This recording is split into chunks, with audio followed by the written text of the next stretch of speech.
Bonjour à toutes et à tous. Bienvenue à ce cinquième Céline Café qu'on vous propose chaque mois de traiter un sujet particulier de la voile de compétition ou du transport maritime à la voile. Cet événement vous est proposé par BDI, donc l'agence de la région Bretagne, dans le cadre de l'animation des filières voiles de compétition et de transport. Avant de donner la parole à Pierre-Yves Letroux qui animera ce webinaire et que je remercie, je voulais vous passer un message. On est en train de mener une grande enquête sur le nautisme et la voile de compétition. Il est important que tous les acteurs bretons y répondent pour bien cartographier cette filière-là. Euh, Audrey va dans le chat vous enverra le lien pour compléter ce formulaire. Il est un peu long, mais ça vous permettra aussi de référencer votre entreprise parmi les acteurs de la Sailing Valley sur nos différents annuaires. Mais revenons à la Coupe de l'América. Donc, où les Bretons ont bien infiltré un peu tous les teams, du pilote jusqu'au designer. Mais aujourd'hui, on va s'intéresser surtout au savoir-faire des acteurs de la Bretagne Sailing Valley, qui travaillent du coup sur ce qui se fait de mieux aujourd'hui d'un point de vue technologique et complexité dans le monde de la course à la voile. On peut citer quelques entreprises qui ont travaillé sur les moules comme SMM, de l'usinage, JBL, EasyBrace, Module Tech, Gelt, Benjamin Mule Design pour Orient Express Racing Team, et jusqu'au stickage même, les entreprises bretonnes ont été sollicitées comme l'Atelier sur Mer. Et puis c'est aussi le cas des entreprises qui sont présentes aujourd'hui, que je remercie. On va retrouver donc Multiplast du groupe Carboman, Eol Composite, CDK Technologies, et je remercie enfin Lorient Express Racing Team qui nous fait le plaisir de prendre un petit peu de son temps pour participer à ce webinaire. Et je vais passer la parole à Pierre-Yves pour animer ces débats et nous en dire un petit peu plus sur le rôle de la Bretagne Sailing Valley dans la Coupe de l'Amérique. Voilà, merci à tous pour votre participation. Pierre-Yves, Merci c'est à toi. Arnaud. Merci Arnaud. Bienvenue à tous. Vous ayez un petit chat dans le côté droit normalement de votre écran où vous pourrez poser vos questions qu'on essaiera de prendre soit au fil de l'eau, soit à la fin. On va voir un petit peu en fonction de l'intensité de ce nouveau Sailing Café. Je voudrais faire les présentations rapidement, même si vous connaissez probablement une partie des acteurs qui sont à l'écran. Alors, je le fais dans l'ordre de mon écran à moi, mais qui n'est pas un ordre ni alphabétique, ni par taille, euh, ni par ordre. Juste à côté de moi, j'ai Yann Penfornis, qui est le directeur général associé de Multiplast. Salut Yann. Bonjour. À côté de lui, j'ai Romain Kachia, qui est le responsable du bureau d'études de CDK Technologies. Yann est à Vannes, Romain est à Lorient, je pense, ou Port-la-Forêt, non, Lorient. Pour la forêt aujourd'hui. Bonjour à tous. Port-la-Forêt aujourd'hui. Voilà, on sait jamais. Il y a beaucoup de navettes entre les deux. Salut Romain, merci de ta présence. Sous de lui sur mon écran, j'ai Jean-Paul Dufault, le patron d'Eol Composite, qui est du côté de Vannes aussi. Salut Jean-Paul. Bonjour Pierre-Yves, bonjour à tous les supporters de l'Orient Express. Et on a la chance d'avoir, c'est un petit peu comme si on pouvait passer 3 quarts d'heure avec un artiste qui s'apprête à monter sur scène au Stade de France. En gros, c'est ça, hein. On a la chance d'avoir Antoine Carras, qui est le directeur technique d'Orient Express Racing Team, juste quelques heures avant la première manche du premier round robin de la Coupe de l'Amérique, puisque le défi français affronte les Suisses d'Alinghi à 14h11. Je crois que c'est ce sera la fin de la procédure, ce sera vraiment le start. On a la chance d'avoir Antoine Carras avec nous. Salut Antoine. Ouais, bonjour à tous. Moi, je suis à Barcelone, donc voilà, on est dans les starting blocks. Exactement. En train de préparer le bateau pour mettre à l'eau d'ici quelques heures maintenant pour aller participer à cette première course de la Coupe de l'Amérique. Voilà, en tout cas, un grand merci pour ton temps, juste vraiment quelques heures avant de monter sur scène, littéralement, hein. C'est vraiment ça, c'est vraiment le cas, donc c'est top de t'avoir avec nous. Écoute, on va commencer avec toi, hein, assez naturellement, avant de parler du sujet précis qui est le rôle de la Bretagne Sailing Valley dans la Coupe de l'Amérique. Est-ce que tu peux nous faire peut-être une petite photo dans quel état vous êtes? Est-ce que vous êtes fébrile? Est-ce qu'il y a encore plein de questions? Est-ce qu'il y a encore beaucoup d'incertitudes dans quel état d'esprit on est à la veille d'une épreuve que vous préparez depuis de longs mois. On sait que le défi français, c'est une opération commando, mais ça fait quand même plus de 18 mois que vous travaillez sur le dossier. Alors, vous êtes dans quel état? Non, non, c'est sûr que voilà, tout le monde a beaucoup travaillé ces 18 derniers mois. Ça s'est beaucoup accéléré depuis le début de l'année. Et puis surtout depuis le début avril, on est arrivé à Barcelone avec l'équipement du bateau et puis quasiment 2 mois et demi de navigation. On a réussi quand même on doit être au jour 49 de navigation aujourd'hui. Donc on a quand même réussi à naviguer 49 jours avec le bateau. Voilà, on n'a pas eu de gros soucis qui nous ont bloqué de longs jours dans le chantier. Donc voilà, non, on est content de où on en est, le bateau est prêt. Voilà, après, ça reste des bateaux très complexes avec beaucoup de petits détails d'électronique, de choses comme ça. Donc voilà, chaque fois que le bateau navigue, il y a toujours des petits ajustements à faire, à la fois en termes de fiabilité. Et puis aussi, voilà, maintenant, depuis quelques semaines, on essaie de travailler sur l'amélioration de la performance. Donc voilà, tous les soirs, tous les matins, on essaie de trouver des petites modifs qui font que le bateau va pouvoir aller plus vite, qui sera plus facile à manœuvrer. Voilà, c'est une évolution permanente. Donc voilà, on est confiant, on est là où on voulait être. Après, c'est sûr qu'il manque toujours un peu de temps. Voilà, on a sûrement aimé travailler un peu plus ce qu'on appelle le boat handling, l'utilisation du bateau. Mais en tout cas, voilà, le bateau est prêt, est fonctionnel et va pouvoir régater les 10 jours qui nous attendent, qui vont être intenses, parce qu'on a des régates tous les jours. Donc, si on a des petits soucis, on n'a pas beaucoup de temps pour les résoudre. Mais voilà, en tout cas, on a l'équipe, le matériel pour faire face à ça. Ouais. Alors, juste pour que les gens aient une petite idée quand même de comment vont se passer les prochains jours. Donc, normalement, c'est jusqu'au 11 septembre. En fait, de fait, le planning il est jusqu'au 8, mais il y a 2-3 jours de réserve, si je suis bien renseigné. C'est ça, ouais. Et donc, c'est un double round robin. Vous allez affronter tous les autres defenders, mais aussi tous les autres challengers, pardon, mais aussi le defender qui a écrit les règles. C'est la règle de la coupe, ils peuvent écrire leurs règles. Donc, en fait, du coup, vous êtes 6 à régater, tous les uns contre les autres, avec des matchs aller et des matchs retour. En gros, c'est ça. Et le 11 au soir, on connaîtra les 4 demi-finalistes. J'ai bien résumé, j'ai bien pigé le. Ouais, c'est ça exactement. Donc là, on a 4 jours de match. Après, on a un jour de pause, 2 jours de match, 2 jours de pause. Et normalement, le week-end du 7-8, c'est les derniers matchs. Après, avec bien sûr, les jours qui sont entre et après sont des jours de réserve en fonction des conditions météo qui sont, voilà, ça plutôt assez. On a été étonné de la stabilité du vent à Barcelone. Donc, on a quand même des chances qu'on puisse naviguer tous les jours, sauf météo difficile. Mais les bateaux sont quand même faits pour naviguer entre 6,5 et 21 nœuds. Donc, ça laisse une plage de jeu assez grande. J'ai encore 2 questions avant qu'on attaque le vif du sujet. Je voudrais savoir quelle conclusion vous avez tiré, vous, en interne, des pré-régates qui ont eu lieu la semaine dernière, où il y a eu du bon ou du moins bon. Ouais, c'est sûr. Quelle conclusion vous avez pu, vous, en tirer, vous?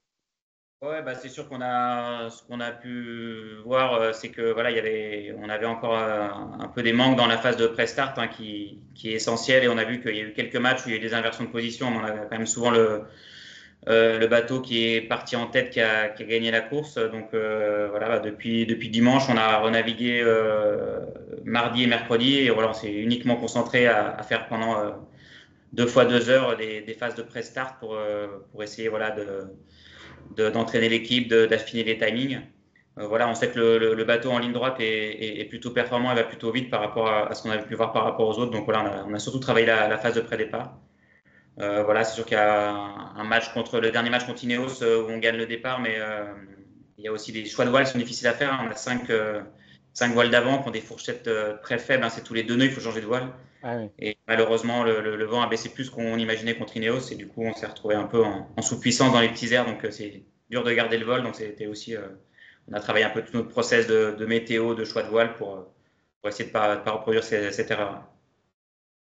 Dernière question avant qu'on parle technique ensuite, justement, comment va se gérer la technique pendant les jours qui viennent? Vous allez fonctionner en 24/24, c'est-à-dire que on sait qu'il y a beaucoup de données qui sont produites et générées par le bateau. Il y a une partie des gens qui vont décuter ces données pour faire peut-être changer des réglages sur les manches d'après. Mais vous, l'équipe technique, on va rappeler que tu es directeur technique, donc tu coordonnes tout ça. Vous avez, vous, beaucoup de travail, le bateau, toute la nuit, l'équipe travaille dans le chantier pour faire évoluer le bateau, ou c'est moins, ça dépend, c'est sûr moins intense que ça? Hors avarie, quoi, hors avarie. Ouais, on n'a pas de grosses évolutions prévues, donc, mais bon, il y a toujours c'est des bateaux. Enfin, par exemple, les foils, ils sont repeints tous les jours, donc ça reste des bateaux avec énormément de maintenance. Donc oui, par exemple, il y a les équipes de peintres, ils arrivent le soir à 18h quand le bateau repeint tous les jours. ils travaillent que la nuit, donc repeint tous les jours. T'as ton micro ouvert, Jean-Paul, hein, juste. Donc, non, du coup, on a organisé avec des équipes qui arrivent le matin pour préparer le bateau, on va dire des équipes d'opération. Après, on a sur l'eau, chaque département a une ou deux personnes sur l'eau avec du matériel pour être capable d'intervenir rapidement. Et puis après, voilà, quand le bateau rentre, il y a une équipe de nuit qui va faire les derniers ajustements. Et puis après, on avise bien sûr en fonction des événements de la journée s'il faut garder plus de monde pour être prêt pour le lendemain matin. Mais voilà, on est à peu près une quarantaine de personnes vraiment qui travaillent sur le bateau. Donc ça permet un peu d'avoir de souplesse sur l'organisation et sur quand les gens commencent, mais ça reste quand même des grosses journées pour tout le monde. Et quand on est directeur de technique d'un défi pour la coupe, est-ce que la veille de la coupe, on dort, on fait 8 heures de sommeil comme un bébé? J'ai plutôt mieux dormi la nuit d'avant que les 18 mois d'avant. Donc voilà, maintenant on sait que le travail a été fait, voilà. Mais oui, c'est sûr que on a hâte de pouvoir avoir un peu moins de stress à porter sur les épaules. Ouais. Ça marche. Écoute, on va faire un premier tour de table, si je puis dire, pour que nos différents invités nous expliquent ce qu'ils ont fait dans ce cadre-là. Alors, toi, tu les connais. D'abord, ça fait longtemps que tu travailles dans ce secteur-là. C'est ta première coupe, par contre, je crois. Hein. Oui, c'est ma première campagne de Coupe de l'Amérique. Ouais. Voilà, tu as construit, t'as participé à la construction de plusieurs bateaux, donc tu connais une bonne partie des interlocuteurs. Mais ce que je vous propose, c'est qu'on fasse un petit tour, puisque il y en a au moins 2 qui sont tes fournisseurs, avec qui tu as travaillé, et un que tu dois connaître par ailleurs. Le bateau du défi français, la coque a été construite chez Multiplast. Et plusieurs pièces, dont les appendices, ont été construits chez EOL, tandis que Romain Cachia et ses équipes chez CDK ont construit 2 mâts du défi anglais. Alors, ce que je vous propose, c'est un petit peu chacun votre tour que vous nous racontiez les prestations que vous avez effectuées dans le cadre de la coupe et pour quelle équipe vous l'avez faite, et puis surtout que vous nous racontiez un petit peu comment est-ce qu'un projet comme ça vous arrive sur le bureau? On vous appelle un jour, Antoine appelle, bonjour, moi, je voudrais faire construire un AC75, ou bonjour, je voudrais construire un Safran chez toi. Comment ça marche quand on est dans ce secteur-là? On sait que c'est des projets quand même pas comme les autres, c'est des projets forts du point de vue technologique, mais aussi humain, c'est des gros challenges. Est-ce que vous pouvez chacun un petit peu votre tour nous raconter comment ces projets-là sont vécus dans votre boîte, et puis surtout, ce qui va, en tout cas, c'est comme ça qu'on a préparé cette intervention ensemble. Est-ce que c'est des projets très différents de votre quotidien? On commence avec toi, Romain. Honneur aux Anglais, pour une fois. Ouais, bonjour à tous. Donc, nous, chez CDK Technologies, on n'a pas travaillé avec Orient Express Racing Team. On a eu des discussions au début, mais ça s'est pas passé comme ça. On était un peu engagé avec Ineos assez tôt. Ils sont venus nous voir il y a 2 ans pour faire déjà une pièce de spare, un petit tronçon pour leur mât du plus petit bateau, enfin du bateau de 12 mètres. Et je pense que c'était aussi pour tester un peu la qualité des pièces qu'on faisait et un peu la façon dont on pouvait travailler ensemble. Parce que c'est quand même différent de travailler avec une équipe de la coupe. C'est vraiment une grosse écurie avec beaucoup de monde derrière, et donc il faut avoir du répondant en termes de bureau d'études, méthodes et même administratif. Hein. Donc on a fait ces pièces-là, ça s'est bien passé, et ensuite ils nous ont demandé de faire un tronçon test de mât pour leur futur mât de la coupe. Donc il faut savoir que les mâts, ils sont monotypes, mais donc ils doivent respecter certains plans, mais ils peuvent y rajouter des éléments. Donc ils ont voulu tester plein de choses.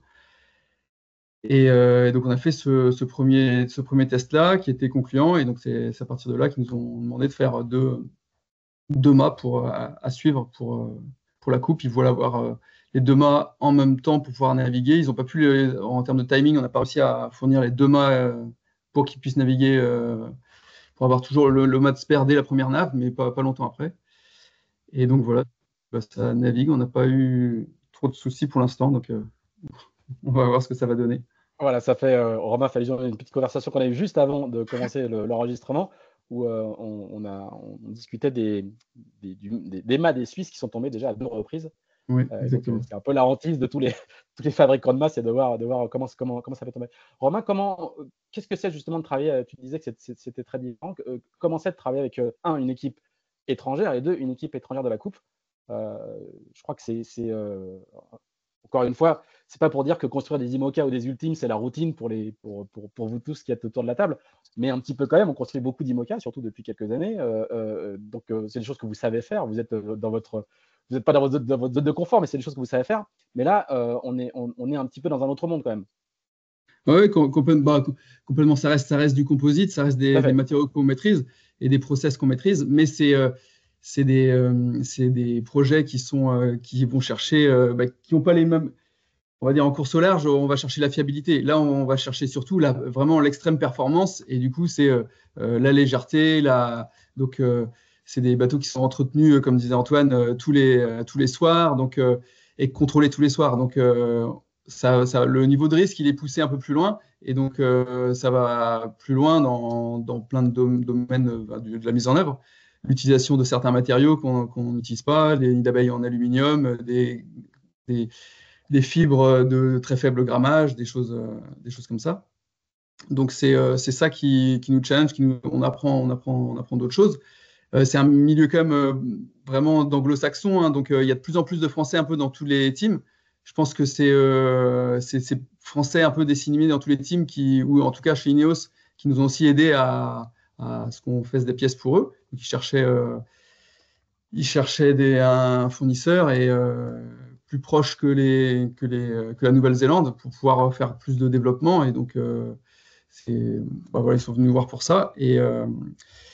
Et c'est sûr que la grosse différence, c'est dans une équipe de la Coupe, c'est le nombre de personnes. Je ne sais pas combien vous êtes, Antoine, mais vous êtes déjà très nombreux. Et Moins que les autres, mais... Ouais, mais les Anglais, c'est on arrive dans une autre sphère. Donc, c'est même la complexité de leur projet, je pense. Hein, c'est réussir à gérer tout ce monde. Et donc, nous, on a habituellement affaire à un interlocuteur dans une équipe d'Ultime ou d'IMOCA pour fabriquer un mât ou une pièce composite. Là, on était avec 3 ou 4 interlocuteurs qui eux-mêmes étaient à chaque fois en binôme, qu'ils avaient un superviseur et toutes les décisions, elles sont validées par tout le monde. C'est très, très lourd en réunion et en décision. Et donc, il faut aussi, et tout doit être anticipé. Il faut être organisé en face pour pouvoir répondre à ces méthodologies de travail-là, quoi. Complètement. Et comme il y a beaucoup ils peuvent pas se permettre de prendre des risques pour la campagne. Il faut vraiment, ils ont besoin d'avoir un planning à jour détaillé à la demi-journée près sur les 2 prochaines années. C'est vraiment très, très, très poussé parce qu'il y a du monde qui épluche toutes ces données-là. Mais ça va dans tous les domaines des choses où on a l'habitude de faire confiance à notre savoir-faire. Là, ils veulent prendre le moins de risques possible en validant tous les process avec plein de fiches de validation de process pour que tout soit répétable et qu'il y ait moins d'aléas possible. Voilà. Donc, c'est une expérience. Ça reste le même métier, mais poussé un peu à l'extrême. Très bien.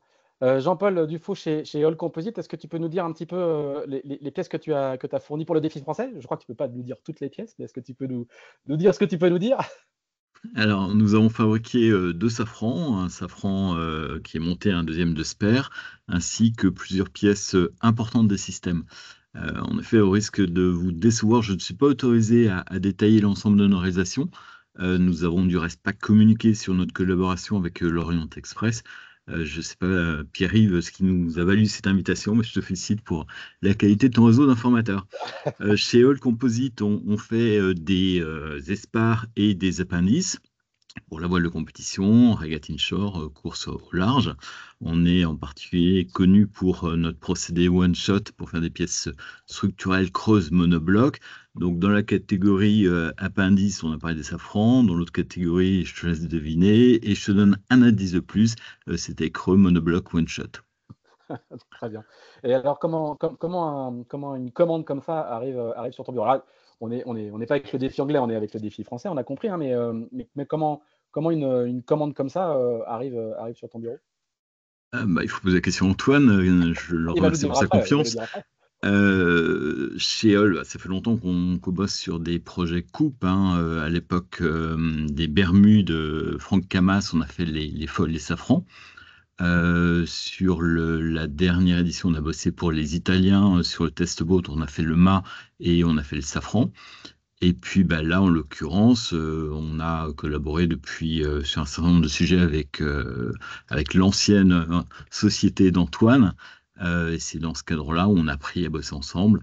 Et Antoine nous a sollicité pour ces pièces. Est-ce que comme le racontait un petit peu Romain, on travaillait sur des projets coupes, c'est pousser les choses un petit peu à l'extrême, ou pour vous, vous avez déjà travaillé sur des projets coupes chez Eole, est-ce que c'est pas un peu plus la routine, ou est-ce que ça reste quand même des projets qui Ça sortent n'a un petit peu rien, ça n'a rien d'une routine. voilà. Rien d'une routine. C'est des projets qui sont cool.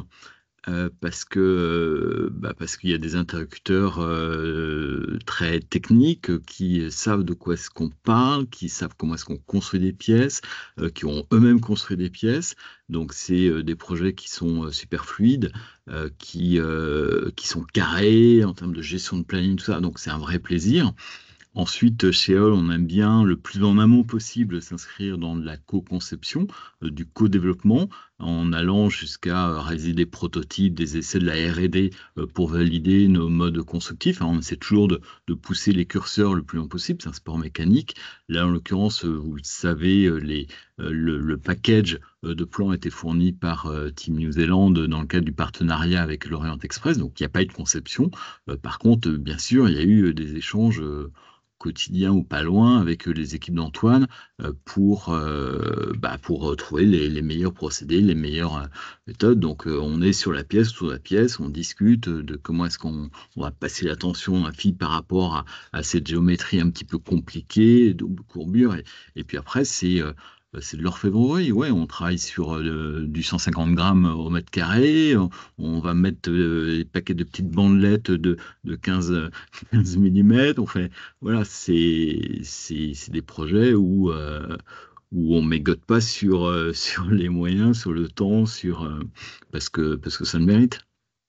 On va y venir. Je crois que c'est aussi des projets qui mobilisent beaucoup en interne et qui font du bien aux boîtes qui les participent. On va revenir avec toi pour discuter de ça. Je voudrais juste, avant de passer la parole à Yann Penfornis, qui a construit un gros morceau du projet français.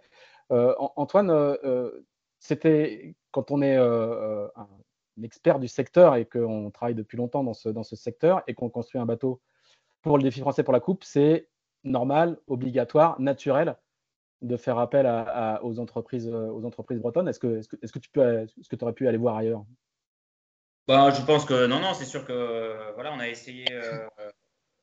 Moi, je travaille depuis quelques années, comme tu le disais, dans ce domaine-là. J'ai construit quelques bateaux. Donc voilà, que ce soit avec Eole, avec Multiplast ou aussi avec CDK, avec qui on n'a pas fait de pièces sur ce projet-là. Voilà, je pense qu'on a largement les acteurs et les compétences en Bretagne pour construire ces bateaux-là.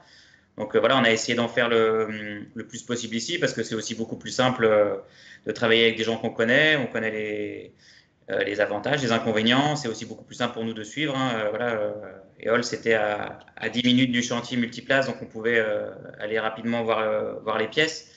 Donc voilà, on a essayé de faire le maximum ici. Après, voilà, il y a quelques pièces qu'on n'a pas pu faire en Bretagne parce qu'il n'y avait pas forcément l'expérience. Et en fait, comme disait Romain, quand on a du temps, on peut faire des tests, des choses comme ça. Nous, on n'avait clairement pas le temps de faire des pièces tests, donc il fallait directement se lancer dans la pièce finale. Donc voilà, il y avait quelques pièces où on allait chercher des fournisseurs qui avaient pu faire des pièces pour la coupe précédente, mais en tout cas, tout ce qu'on a pu faire en Bretagne, on l'a fait. Tout l'usinage de pièces a été fait en Bretagne. Et voilà, une bonne partie des pièces, mis à part le mât, a été construit en Bretagne. Et en tout cas, je pense qu'en composite, on n'a pas du tout à rougir des étrangers sur ce qu'on est capable de faire. Et je pense que voilà, on a pu montrer que voilà, on était capable de fabriquer ces pièces complexes et qu'on avait largement la compétence en France pour le faire, et particulièrement en Bretagne. Et tu sais quel est le pourcentage du bateau qui est construit en Bretagne? En Bah, 85, 80? Alors après, ouais, après il y a des choses, c'est qu'il y a par exemple, il y a des pièces standards, hein. Par exemple, les bras de foil sont des pièces qui sont fabriquées chez Persico en Italie. C'est des pièces, on n'a pas le choix que de les acheter là-bas. Mais on va dire que voilà, c'est sûr que en termes de masse, effectivement, mis à part le mât qui n'a pas été fait en Bretagne, oui, au moins 85% des pièces ont été faites là. Après, il y a toute la partie système où là, ça vient des quatre coins du monde, hein, parce que c'est des fournisseurs très spécialisés. Il y en a un dans le monde qui fait la pièce. Et puis on a aussi eu le fait que comme on est parti d'un design de Team New Zealand, on n'a pas eu le choix de beaucoup de fournisseurs parce qu'on était obligé de travailler avec les mêmes fournisseurs qu'eux, soit parce que c'était les seuls à faire ça dans le monde, ou soit parce que les fournisseurs n'étaient pas vraiment prêts à partager, on va dire, Ah oui. leur savoir-faire, et étaient juste OK pour nous vendre les pièces, mais pas vraiment nous donner le plan de détail. Donc c'est ça aussi qui a pas mal guidé les choix des fournisseurs. C'était aussi qu'on était quand même le bateau, c'est un ensemble, hein, donc on est obligé de suivre tout ce qui a été fait par le design. Donc, mais voilà, en tout cas, tout ce qu'on a pu faire en Bretagne, où il y avait le timing et la compétence, on a essayé de le faire au maximum. Et c'est sûr que si ce que j'espère, le projet continue, et qu'on a un peu plus de temps, voilà, on pourra faire plus de choses ici.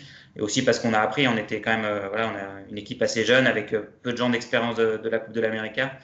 Donc voilà, on a essayé de s'appuyer aussi sur des fournisseurs avec de l'expérience. Mais en tout cas, on a été très content de tout ce qui a été fait en Bretagne, que ce soit la plateforme, les appendices.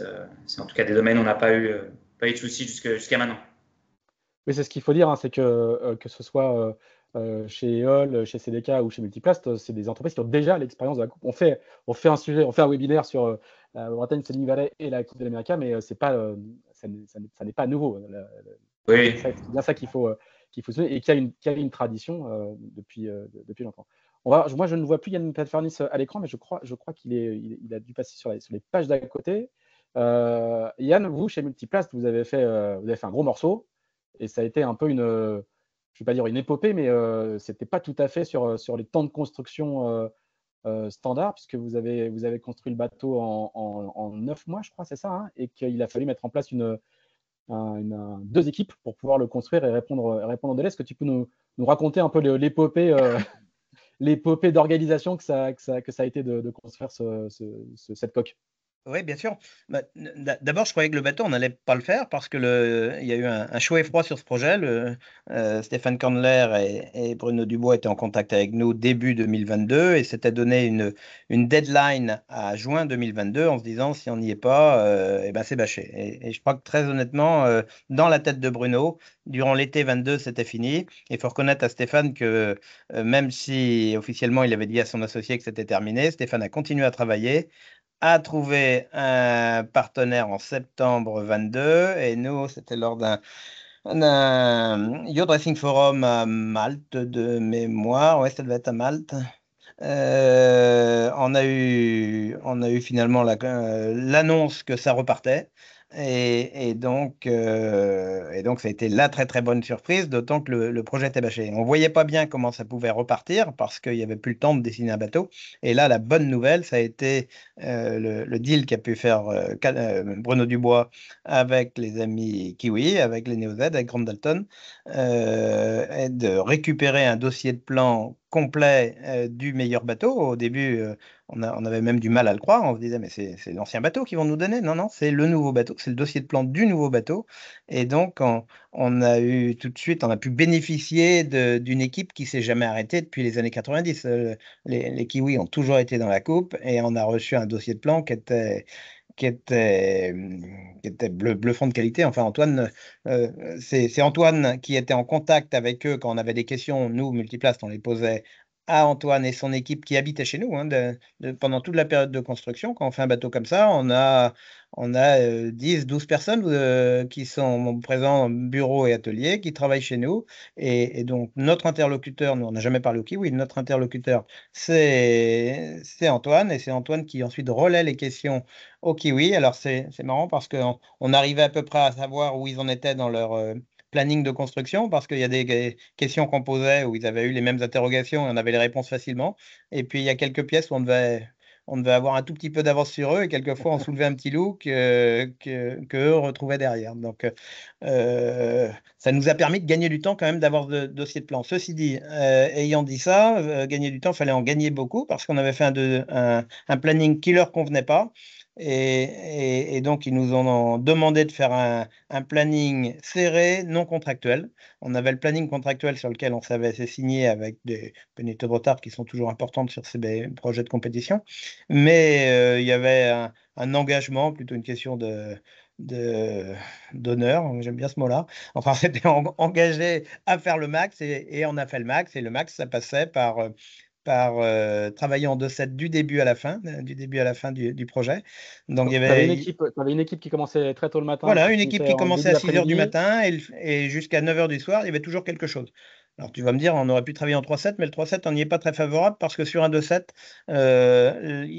on voit tout. Enfin, on arrive au boulot à 6h30, 7h et jusqu'à 7h30, 8h le soir, on y est. Donc, il n'y a pas de phase qu'on loupe. En 3/7, on pourrait louper des épisodes. Il n'y a qu'une phase qui se fait en 3/7, c'est les préformes. Quand on est chez SMM à Lorient, la fraiseuse tourne en 3/7 et elle tournait même en 3/7 pendant l'été. Parce que pour anticiper un plan de forme qui allait arriver tard, j'ai plus la date, mais c'était au mois de mai, hein, Antoine, le plan de forme. Ouais, c'est ça, on a dû avoir Ouais. ça à fin mai, quelque chose comme ça. Ouais. Ouais. Pour anticiper cela, une fois qu'on a le plan de forme, là, on avait déjà préparé un énorme bloc, un énorme châssis acier, un énorme bloc de polystyrène dans lequel on savait que la coque allait pouvoir être usinée. Comme ça, on n'allait pas perdre du temps à faire le brut avant usinage. On n'attendait plus que le fichier final. Dans les semaines qui ont précédé, on avait un fichier final approché à 500 mm près. Et dès qu'on a eu le fichier final, les équipes de SMM ont pu fraiser la préforme.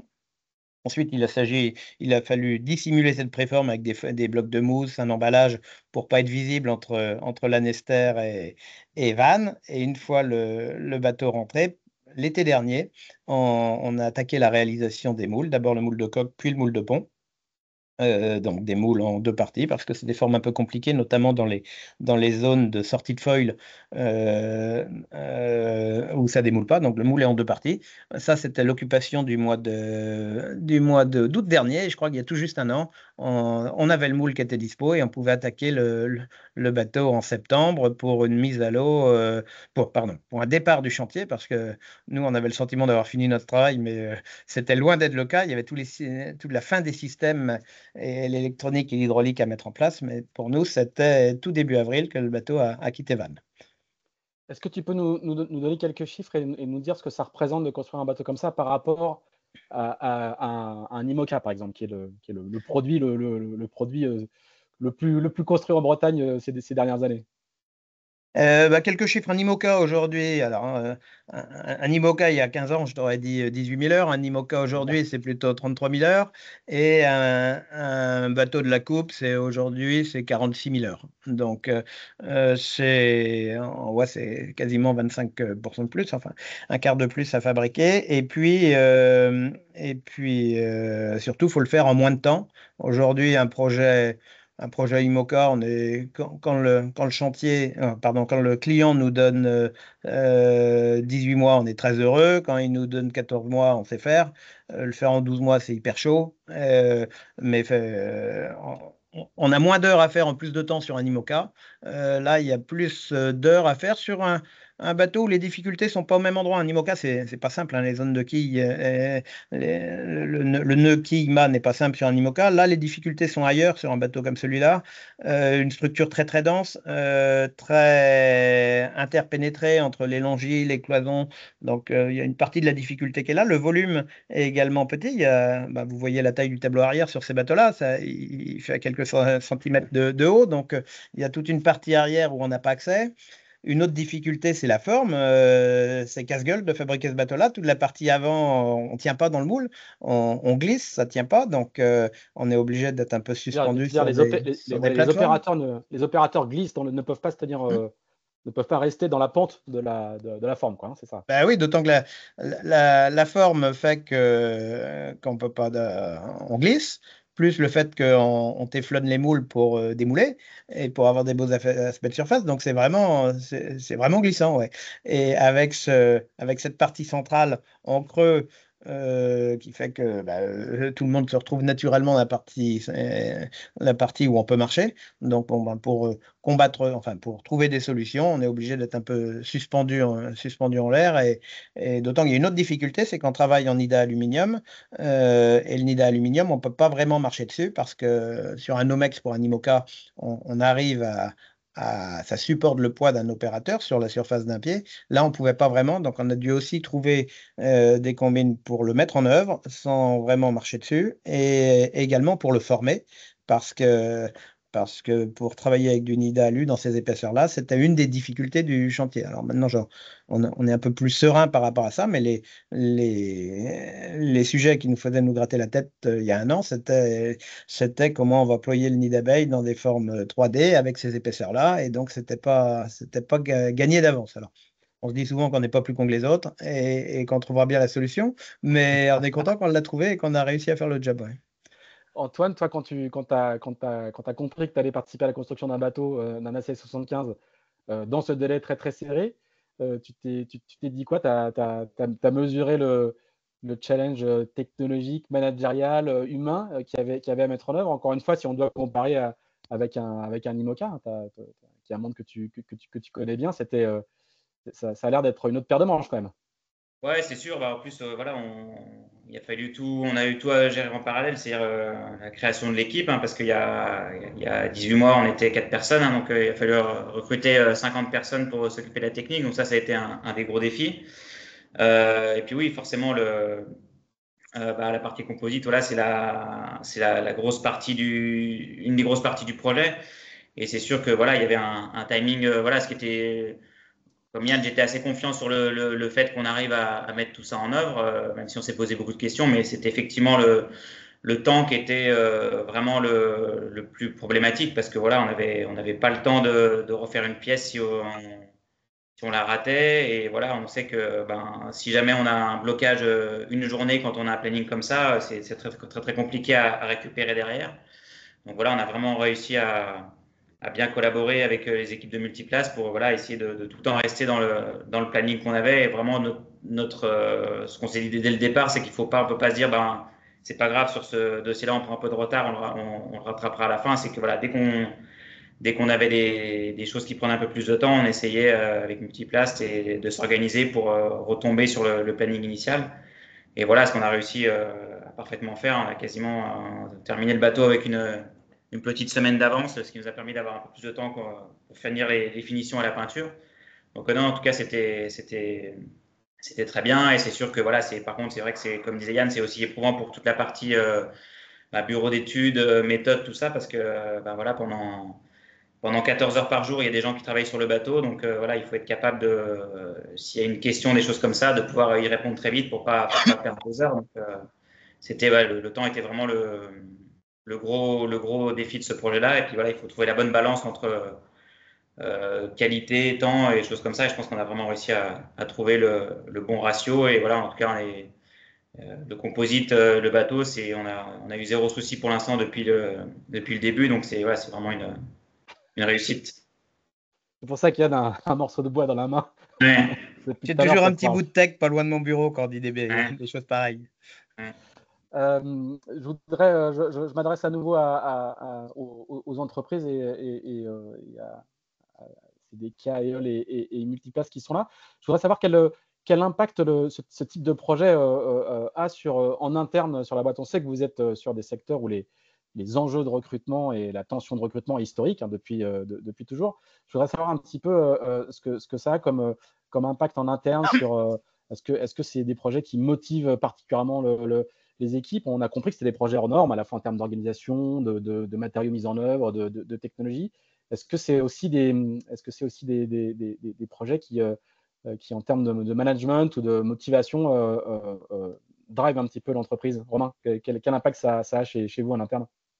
Oui, bah, déjà, c'est sûr que c'est des projets, des belles vitrines, hein, ces projets-là. En interne, c'est les personnes qui sont choisies pour travailler sur ces pièces-là, c'est toujours très valorisant parce que on va leur demander de faire ce qu'ils savent faire de mieux. Donc, ça motive aussi les équipes. Après, sur le long terme, c'est aussi usant parce que chez Multiplace, vous avez fait beaucoup de postes. Chez CDK aussi, en termes d'heures et d'implication, c'est assez important. Donc, sur le long terme, faut réussir à le gérer parce que je pense que chez Orient Express, vous êtes bien fatigué à la fin, mais tout le monde doit prendre un gros break. Quand ils enchaînent sur un autre projet derrière, c'est compliqué. Sur les mâts, on a, pour information, c'est donc des mâts de 27 mètres qui font à peu près la même taille que les mâts IMOCA, mais on a passé environ 11 000 heures par mât, contrairement à un mât IMOCA qui est plutôt à 1500 heures. Alors, c'est pas les mêmes constructions, il y en a qui sont en sandwich, mais on n'est pas loin du x10 parce qu'il y en avait aussi une équipe d'Ineos qui était sur place pour faire certaines pièces. Donc, il y a besoin d'énormément de monde pour faire ces pièces qui paraissent pas si compliquées que ça, mais en fait, c'est vraiment très, très complexe, quoi. C'est quasiment, enfin, c'est les 2 tiers des heures qu'il fallait pour faire un IMOCA, comme l'évoquait Yann il y a quelques années, quoi. C'est assez incroyable en termes de. Ah, mais oui. travail. Bah, là, effectivement, l'ensemble des deux mâts, c'est un IMOCA il y a 3 éditions, quoi. Donc, ça devient. Et du coup, en interne, par contre, tu trouves facilement des gens pour travailler. Je sais, pour en avoir discuté un petit peu avec Yann, que mettre en place des 2 sets, il faut proposer des nouveaux horaires aux gens, etc., mais qu'il n'avait pas eu trop de difficultés à trouver les ressources. Il va nous en reparler tout à l'heure. Est-ce que vous, chez CDK, pareil, c'est des projets qui font un peu kiffer les opérateurs plus que d'habitude? Oui, bah, complètement. Donc, c'est sûr que le métier du composite, il est toujours un peu en tension en Bretagne, parce qu'il y a quand même beaucoup de demandes. Mais effectivement, ces projets-là, quand on embauche des personnes pour ces projets-là, ils viennent plus facilement, effectivement. Jean-Paul, chez EOL, tu disais tout à l'heure que c'était des projets cool. Alors, on a compris que c'était cool pour toi, mais je pense que c'est cool aussi pour les équipes. On en avait un petit peu discuté. C'est aussi des projets motivants qui sortent un petit peu de l'ordinaire. Alors, c'est carrément cool pour les équipes, je confirme. EOL, ça fait 22 ans qu'on fait des pièces pour la course au large. Donc, clairement, c'est dans notre ADN, la voile. On s'intéresse à l'écosystème, aux courses, à tout ce qui se passe. Enfin, c'est les discussions de cantine. Et sur un projet comme celui-là, bah, c'est d'une part un honneur, puisqu'on est sur le top du top, hein, c'est la coupe. C'est un honneur pour les équipes, c'est une preuve de confiance, c'est une reconnaissance de notre savoir-faire technique.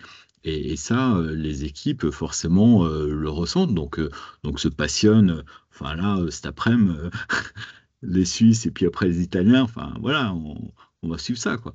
Ouais, tout le monde Donc, a le droit ouais, c'est des tout le monde a projets. le droit de regarder son téléphone pendant ces journées-là, quoi. Ouais, je pense que dès qu'il va y avoir un truc, ouais, ça va tourner dans l'atelier. Les manches sont courtes, c'est ça qui est bien sur la coupe, c'est que les manches sont pas très longues. Est-ce que c'est aussi des projets qui font progresser techniquement la boîte? Yann disait que entre le début, faire du nid d'abeille aluminium et entre le début du projet et la fin du projet, ils étaient beaucoup plus à l'aise. Est-ce que chez vous aussi, travailler sur ce type de projet, ça fait progresser techniquement la boîte? Bah, là, en l'occurrence, pas forcément, puisqu'on parle de drapage. Alors, certes, c'est des petits grammages, tout ça, mais ça reste la base du métier, faire passer les tensions dans des fibres pour ressortir des pièces qui structurellement soient top. Enfin, voilà, c'est la base de notre métier. Là où on progresse, c'est quand on est sur des projets plus de co-conception, de co-développement. On a un sujet, on a en ce moment un sujet spatial, par exemple, pour lequel ouais, il y a un énorme travail de co-conception. Et là, on s'interroge sur plein de trucs, et là, on progresse énormément. Ouais. Merci Jean-Paul, on va libérer Antoine, parce qu'on avait dit jusqu'à 9h45, et il est 44. Donc on va te libérer pour que tu puisses te préparer sereinement. Je voudrais juste que dernière petite question un petit peu qui est un peu la même que celle qu'on vient de poser aux entreprises.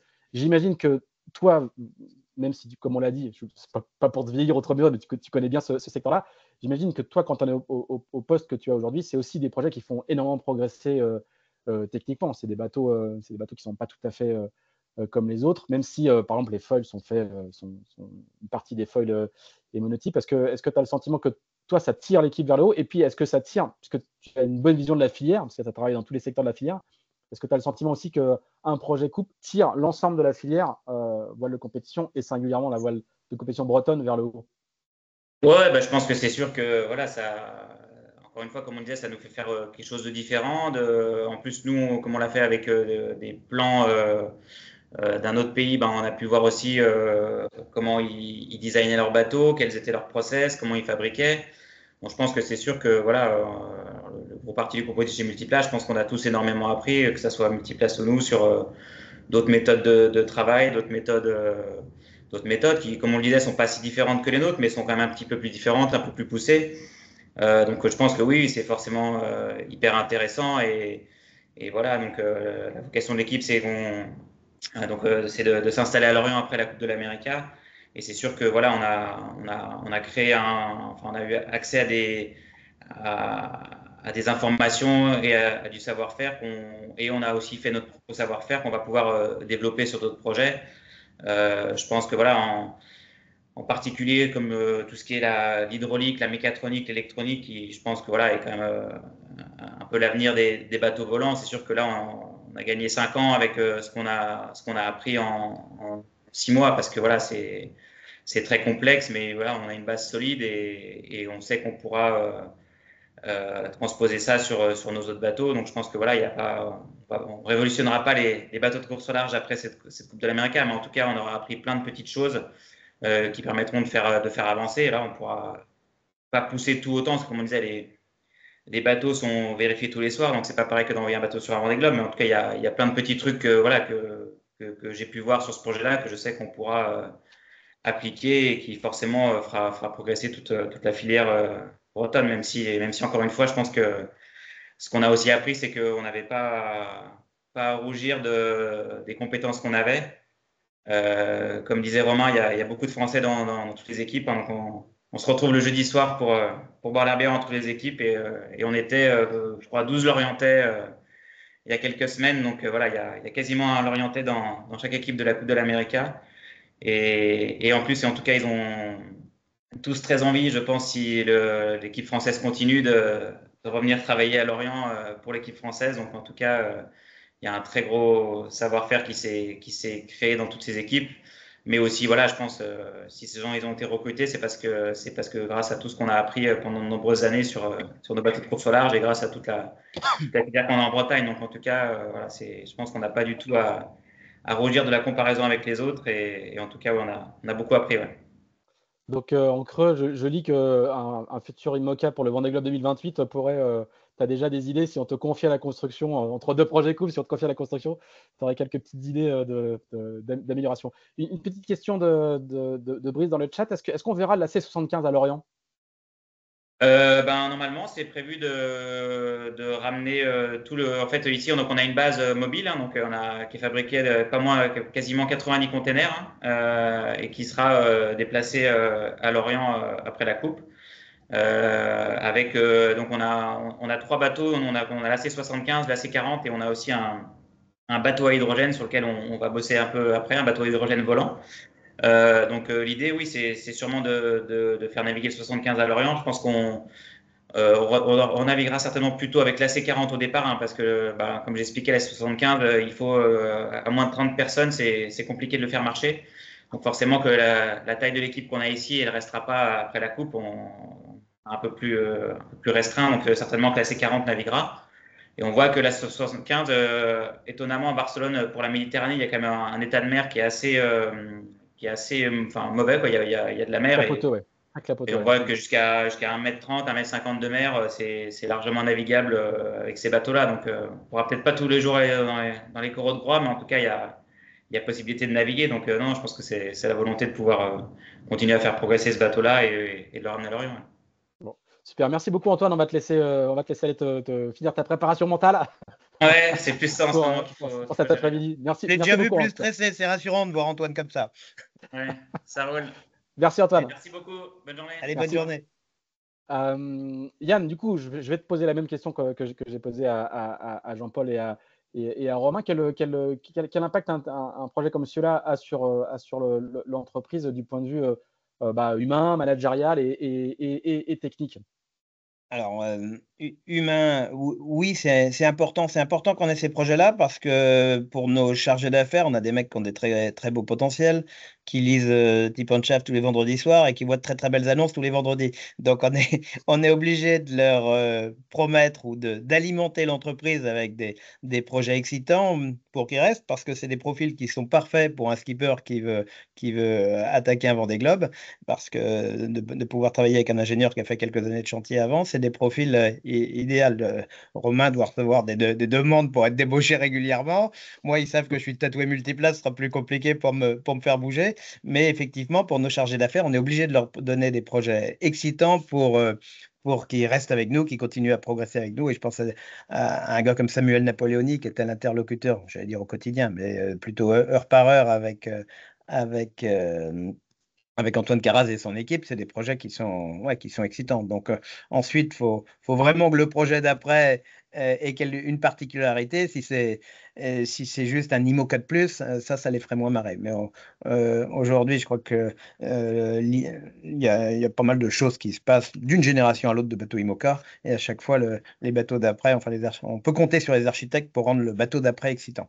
Ça, c'est la première chose. Pour les équipes. Je fais un tout petit aparté. Ce que tu dis est quand même assez significatif sur l'état de la filière. C'est que un projet IMOCA de plus, c'est cette expression-là, il y a quelques années, on ne l'aurait jamais employé. Aujourd'hui, ça ne devient pas la routine, mais enfin, ça devient. Enfin, il y a encore plein de projets dans les cartons. Enfin, vous êtes tous les deux, tous les trois, même encore mieux placés que moi pour le savoir, mais il y a beaucoup de projets qui seront bientôt dévoilés. Donc ça en dit long quand même sur l'état de la filière, quoi. Et pour revenir à l'aspect humain, donc là je parlais de l'aspect humain côté bureau d'études, pour les équipes, oui c'est pénalisant, c'est les 2-7 parce que quand on demande aux gens de venir à 6h du mat, ils ne peuvent plus conduire leurs enfants à l'école, ça change d'autant que c'est un rythme, une semaine, les gars sont dans l'équipe du matin, gars ou femmes d'ailleurs, et puis l'après-midi, la semaine suivante, en inverse, c'est l'équipe de l'après-midi, donc c'est vrai que pour avoir un rythme durant une longue période comme ça, c'est pas si simple, et donc il y en a qui râlent parce que c'est français, mais qui ne veulent pas changer non plus, parce que les faire passer sur un projet plus classique, sur un radar, un radome ou des pièces de mât pour les chantiers de l'Atlantique, ça peut être un petit peu moins excitant. Donc oui, c'est pénalisant, ils ne le feraient pas toute leur vie, mais faire un sprint en voyant le bateau de A à Z, en fabriquant toutes les pièces, dans une carrière, c'est quand même c'est important. Alors nous, c'était notre 7e bateau de la coupe, et donc les anciens voyaient un peu quel était l'enjeu. Pour les nouveaux, ils en avaient entendu parler. D'ailleurs, c'était assez surprenant de voir qu'on avait peut-être pas mis trop de pression, mais on en avait tellement parlé de ce bateau de coupe qu'il y avait un petit côté où est-ce qu'on va savoir faire, il y a un peu la trouille d'y aller. Et puis, une fois la trouille passée, une fois le bateau livré, ensuite, il y a la fierté de l'avoir fait. Donc, on est passé de l'un à l'autre, mais l'état d'esprit, il y a un an, quand on attaque un truc comme ça, on a le sentiment de se trouver au bas d'une montagne et de se demander comment on va la gravir. Ouais. On voit que les projets cool, comme disait Jean-Paul, c'est des projets qu'on peut mettre sur un CV, même quand on est pas le CV d'une boîte, mais le CV d'un opérateur composite. Alors, c'est pas un mot que j'aurais employé. Pour nous, il n'y a rien de cool. C'est pas le mot que j'emploierais pour un projet Coupe América. Il y en a pas mal. Excitant plutôt que cool. Jean-Paul l'a un peu mieux marketé que toi. Je pense que moi, je vois bien ce qu'il veut dire du point de vue des gens qui doivent travailler dessus. Une petite question à tous les trois. Est-ce que vous avez une question issue du chat de Nicolas qui demande est-ce que vous avez dû recruter pour faire ces projets-là ou ils ont tous été absorbés par votre organisation interne? Romain? Nous, on avait une équipe pour faire ce mât-là et en fait, on a été aidé par Ineos. Donc ils nous ont, on va dire, ils avaient une équipe qui suivait le projet au jour le jour, et ils nous ont, on va dire, il y avait 20% de l'équipe qui fabriquait, qui était une équipe de bodybuilders de Ineos. D'accord. Jean-Paul, toi, t'as dû recruter pour On a ce recruté temps. 2 jeunes avant les vacances, mais non, c'est des anciens bien confirmés qui ont été sur le projet. Très bien. Et Yann, Et nous, on a recruté quelques bodybuilders qui avaient déjà fait des AC75 précédents. Donc, on a pu, au travers de ces bodybuilders, ces prestataires de services indépendants, mais qui travaillaient chez nous, on a pu récupérer un peu de l'expérience passée de bateaux Neo-Z ou américains. Donc, c'était toujours intéressant d'avoir ces gens-là dans notre équipe. Et puis, on le voit aussi dans les chantiers en ce moment. Il y a de plus en plus de prestataires de services qui viennent d'Europe de l'Est parce que le métier est vraiment pénurique en Bretagne. Et donc, aujourd'hui, on travaille avec des sociétés qui viennent travailler chez nous, à qui on confie des work packages. Et alors, pas forcément sur un projet comme ça, qu'on les fait venir, pas forcément pour travailler sur le projet de la coupe, mais des opérateurs qu'on peut prendre d'un autre projet, de radar, radome ou autre, à ce moment-là, sur des pièces qui sont un petit peu des pièces série chez nous. On peut mettre des bodybuilders ou des prestataires de services étrangers et puis récupérer ces talents pour venir dans notre équipe America's Cup. très bien. N'hésitez pas, hein, il nous reste 4 minutes. Si vous avez des questions, n'hésitez pas à les poser dans le chat. Moi, j'en ai encore une question strictement business. Est-ce que c'est des projets rentables, plus rentables, moins rentables que d'habitude? Jean-Paul, je te vois sourire. C'est toi qui va répondre en premier. Comment dire?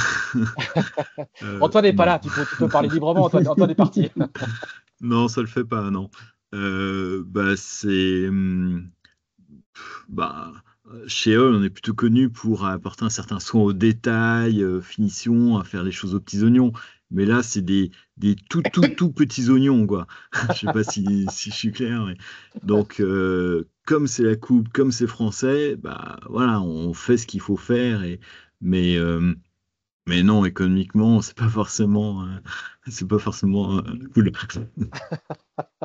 Romain, c'est des cas?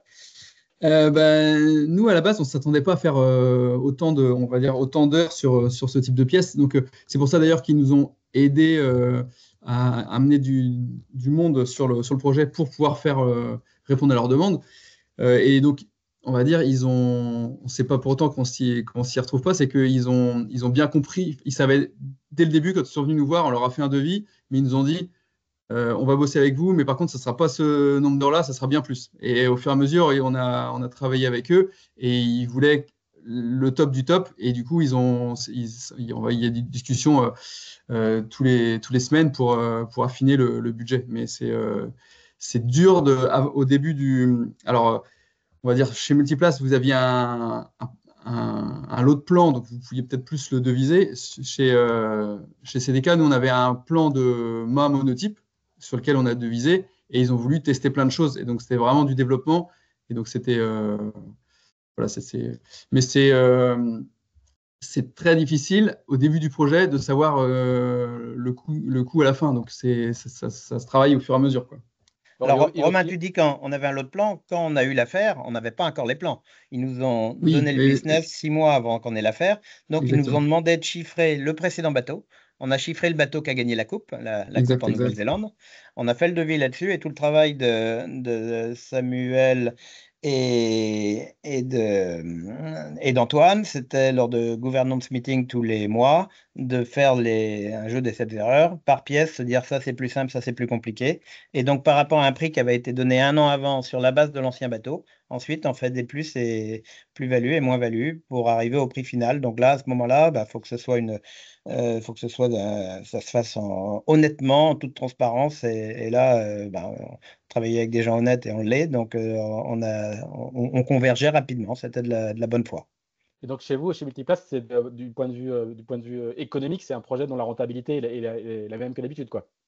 Quand on fait un bateau, le projet est rentable si on est payé pour les heures qu'on a passées. Et très souvent, on perd en rentabilité quand le bateau se complexifie en cours de route. Alors quand c'est des mètres carrés en plus, on sait très bien les vendre aux clients parce que si on a vendu une coque d'Imoca à 100 mètres carrés puis qu'elle en fait 105, le client comprend bien. Par contre, quand c'est beaucoup plus subtil que ça, la complexité, les chantiers ont toujours beaucoup plus de mal à ce moment-là à vendre les heures supplémentaires pour ces subtilités-là. C'est sans doute ce que disait Jean-Paul tout à l'heure.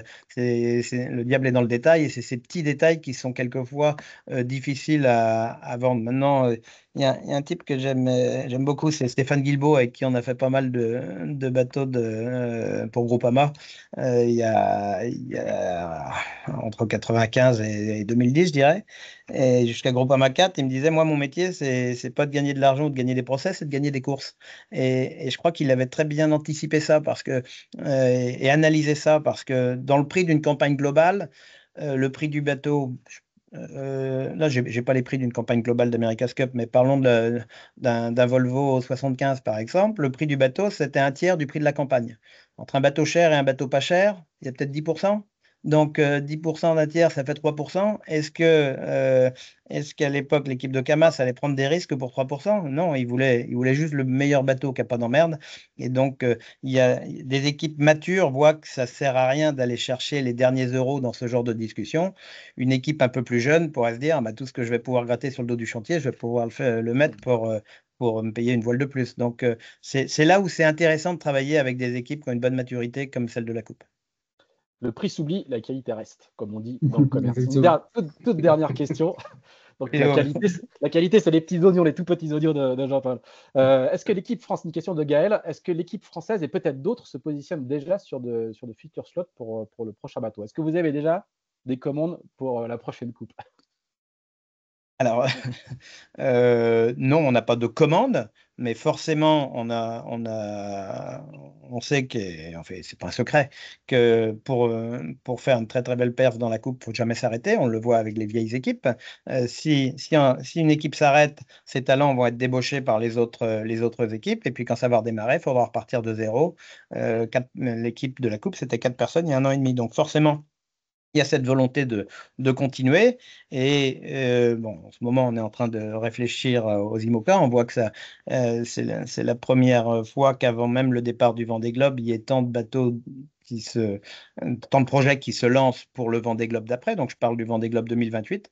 Et forcément, quand on regarde nos plans de charge, nos occupations de chantier, nos ressources et nos étuves, à un moment donné, on se positionne quand même en pointillé le bateau de la prochaine coupe, parce que je ne me vois pas aller dire à Bruno, ah bah t'es con, t'aurais dû appeler avant, ah bah il n'y a plus de place. Ouais, donc c'est vous qui faites les slots. C'est pareil chez CDK, vous avez des petites réserves à droite à gauche en disant, bon, bah, s'il y a des mains à faire. Bah, c'est vrai que nous, voilà, on a appris pas mal de choses sur les mâts. Si on pouvait faire d'autres mâts, on serait content d'en refaire. Là, pour l'instant, on n'a pas de demande encore pour la suite. Ouais, non. Et Jean-Paul, chez Eole, c'est toi qui auras le mot de la fin. Est-ce que tu allé au marché? Est-ce que tu allé au marché t'acheter des oignons que tu vas pouvoir bientôt découper? Antoine a eu la gentillesse de nous recommander récemment près des Kiwis, des Neo Z, qui nous ont sollicité sur un petit truc. Donc, ouais, c'est une vitrine quand même. C'est une belle. Quand on communique, je suis pas dans le com, mais ouais. Ah, là, c'est pas mal. Là, tu as fait l'effort de venir aujourd'hui. Très bien. Eh bien, écoutez, merci à tous les trois. Il est 10h03. On a respecté le planning quasiment à la minute près. Arnaud, est-ce que tu veux faire un petit mot de conclusion? Et la même chose, merci à vous quatre. On se rend bien compte de la complexité de ces projets-là et à quel point c'est passionnant. Juste pour info, vous retrouverez le replay de ce Sailing Café sur le site sailingvalley.bzh, où vous retrouvez aussi les replays des webinaires précédents, ainsi que les liens vers le fichier son podcast à retrouver sur toutes les plateformes. Donc, le prochain rendez-vous est en septembre, le 26, je crois, septembre, où nous allons traiter des jumeaux numériques, si tout va bien. Donc, je vous souhaite une très bonne journée et je vous donne rendez-vous aussi au Défi Azimut, où nous organisons la conférence du vendredi 13 avec Toi Pile, où on préparera des voiles, des pilotes et du sponsoring l'après-midi. Donc n'hésitez pas à vous inscrire, on vous accueillera avec plaisir. Voilà, merci à tous et à bientôt. Merci. Merci à tous les trois. Merci, au revoir. Au revoir.